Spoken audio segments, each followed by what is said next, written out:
Friends, हम लोग कक्षा 8 का पढ़ रहे थे। हजारी प्रसाद द्विवेदी द्वारा लिखित रचना क्या निराश हुआ जाए। यह उनका एक प्रसिद्ध निबंध है और इसमें समाज में फैले भ्रष्टाचार, कुरीतियाँ, झूठ, चोरी, डकैती, इन सब बातों पर विशेष चर्चा हजारी प्रसाद द्विवेदी ने की है।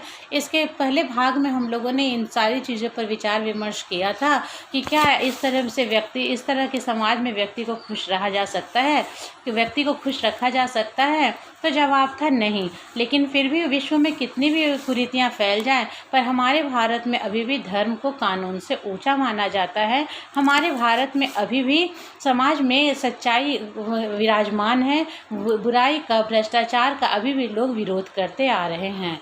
इन सारी बातों पर हम लोगों ने इसके प्रथम भाग में चर्चा कर लिया था। आज हम लोग इसका पार्ट 2 देखेंगे। तो यहाँ पर है कि एक बार रेलवे स्टेशन पर टिकट लेते हुए मैंने गलती से 10 के बजाय 100 रुपये का नोट दिया और मैं जल्दी गाड़ी में आकर बैठ गया। थोड़ी देर में टिकट बाबू उन दिनों के सेकंड क्लास के डिब्बे में हर आदमी का चेहरा पहचानता हुआ उपस्थित हुआ। उसने मुझे पहचान लिया और बड़ी विनम्रता के साथ मेरे हाथ में 90 रुपये रख दिए और बोला, यह बहुत गलती हो गई थी, आपने भी नहीं देखा, मैंने भी नहीं देखा। जहाँ पर चोरी और डकैती और झूठ का इतना बोलबाला है, उस बीच में ऐसे व्यक्ति की पहचान कर पाना ईमानदार व्यक्ति की बहुत मुश्किल है। इसलिए ये नहीं कहा जा सकता है कि हमारा भारत पूरी तरह से भ्रष्टाचार में संलिप्त है। उसके चेहरे पर विचित्र संतोष की गरिमा थी। मैं चकित रह गया कि आज भी दुनिया में ऐसे लोग हैं। कैसे कहूँ कि दुनिया से सच्चाई और ईमानदारी लुप्त हो गई है। वैसी अनेक अवांछित घटनाएं भी हुई हैं, परंतु यह घटना ठगी और वंचना की अनेक घटनाओं से अधिक शक्तिशाली है। एक बार मैं बस में यात्रा कर रहा था। मेरे साथ मेरी पत्नी और 3 बच्चे भी थे। लेखक यहाँ अपनी बात बता रहे हैं। बस में कुछ खराबी थी, रुक रुक कर चलती थी। गंतव्य से कोई 8 किलोमीटर पहले ही एक निर्जन सुनसान स्थान में बस ने जवाब दे दिया। रात के कोई 10 बजे होंगे। बस में यात्री घबरा गए। कंडक्टर उतर गया और एक साइकिल लेकर चलता बना। लोगों को संदेह हो गया कि हमें धोखा दिया जा रहा है। सुनसान जगह पर बस के खराब होने से और कंडक्टर द्वारा साइकिल से चले जाने से लोगों में दहशत का माहौल हो गया था कि आज उन्हें लग रहा था कि आज वो लुटने वाले हैं। बस में बैठे लोगों ने तरह तरह की बातें शुरू कर दी। किसी ने कहा यहाँ डकैती होती है। 2 दिन पहले इसी तरह एक बस को लूटा गया था। परिवार सहित अकेला मैं ही था। बच्चे पानी पानी चिल्ला रहे थे। पानी का कहीं ठिकाना ना था। ऊपर से आदमियों का डर समा गया था। डर पूरी तरह से वहाँ पर घेरा कर लिया था सभी के मन में। कुछ नौजवानों ने ड्राइवर को पकड़कर मारने पीटने का हिसाब बनाया। ड्राइवर के चेहरे पर हवाइयाँ उड़ने लगी। वह डर गया ड्राइवर, उसकी कोई गलती नहीं थी।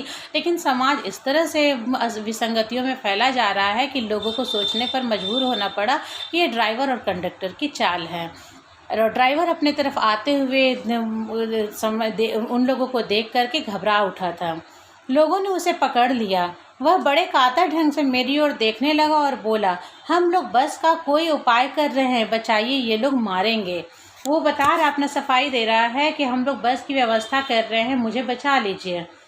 डर तो मेरे मन में था, पर उसकी कातर मुद्रा देखकर मैंने यात्रियों को समझाया कि मारना ठीक नहीं है। परंतु यात्री इतने घबरा गए कि मेरी बात सुनने को तैयार ही नहीं हुए। कहने लगे, इसकी बातों में मत आ, ये धोखा दे रहा है। कंडक्टर को पहले ही डाकुओं के यहाँ भेज दिया है। मैं भी बहुत भयभीत था, पर ड्राइवर को किसी तरह मारपीट से बचाया। 1.5-2 घंटे बीत गए। मेरे बच्चे भोजन और पानी के लिए व्याकुल थे। मेरी और पत्नी की हालत बुरी थी। लोगों ने ड्राइवर को मारा तो नहीं, पर उसे बस से उतारकर एक जगह घेर कर रखा। कोई भी दुर्घटना होती है तो पहले ड्राइवर को समाप्त कर देना उन्हें उचित जान पड़ा कि अगर किसी तरह की घटना घटती है तो सबसे पहले हम लोग ड्राइवर को ही मार डालेंगे। मेरे गिड़गिड़ाने का कोई विशेष असर नहीं पड़ा। इसी समय क्या देखता हूँ कि एक खाली बस चली आ रही है और उस पर हमारा बस कंडक्टर भी बैठा हुआ है। उसने आते ही कहा, अड्डे से नई बस लाया हूँ, इस बस पर बैठिए, वह बस चलने लायक नहीं है। लोगों के मन में जो नकारात्मक बातें थी अब वो सकारात्मक हो गई थी। फिर मेरे पास एक लोटे में पानी और थोड़ा दूध लेकर आया और बोला, पंडित जी, बच्चों का रोना मुझसे देखा नहीं गया। वहीं दूध मिल गया, थोड़ा लेता आया। यात्रियों में फिर जान आई। सबने उसे धन्यवाद दिया। ड्राइवर से माफ़ी मांगी और 12 बजे से पहले ही सब लोग बस अड्डे पहुंच गए। कैसे कहूँ कि मनुष्यता एकदम समाप्त हो गई है? कैसे कहूँ कि लोगों में दया माया रह ही नहीं गई? जीवन में जाने कितनी ऐसी घटनाएं हुई हैं जिन्हें मैं भूल नहीं सकता। ठगा भी गया हूँ, धोखा भी खाया हूँ, परंतु बहुत कम स्थलों पर विश्वासघात नाम की चीज़ मिलती है। कि ऐसा नहीं है कि हर जगह पर विश्वासघात है, फरेब है, झूठ है, ऐसा नहीं कहा जा सकता है। सच्चाई अभी भी कायम है।